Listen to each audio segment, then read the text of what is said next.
Hey guys! Welcome to yet another travel vlog. నా వాయిస్‌లో excitement చూసారా? ఆఫ్టర్ 1 ఇయర్ నేను ట్రిప్‌కెళ్తున్నాను ముంబైకి. నా ఫ్రెండ్ చాలా డేస్ నుండి పిలుస్తుంది. Finally I'm going to her. And ఎయిర్‌పోర్ట్‌లో ఫిట్ చెక్ ఈజ్ మ్యాండేటరీ కాబట్టి ఎళ్ళిన వెంటనే అదే పని చేషిన. తర్వాత లోపలికి ఎంటర్ అయ్యాక నేను ఫస్ట్ వెతుక్కున్నది వాష్‌రూమ్స్ కోసం. బికాజ్ లిప్‌స్టిక్ ఏసుకోవాలి కాబట్టి. సోకులు ఈజ్ మ్యాండేటరీ ఫర్ గర్ల్స్. కాసేపు అద్దంతో టైమ్ పాస్ చేశాక సెక్యూరిటీ చెక్ అయిపోయిన తర్వాత ఎయిర్‌పోర్ట్ లాంజ్‌కెళ్ళి ఫుల్‌గా ఫుడ్ తినేసాను. ఫ్రీగా వచ్చేసిందనేసి.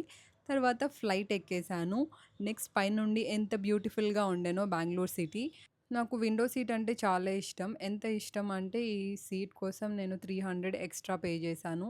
విచ్ ఈస్ పైసల్ బొక్క అగైన్. వెళ్ళాక ఫ్లైట్‌లో మళ్ళీ ఫుడ్ పెట్టారు. తినాల్సొచ్చింది. బికాజ్ ఇంత పే చేశాక తినకుండా ఎలా వదులుతాం చెప్పండి. జస్ట్ 1 ½ అవర్‌లోనే బాంబేలో అయితే రీచ్ అయిపోయాము. వర్షం వెల్కమ్ చెప్పింది.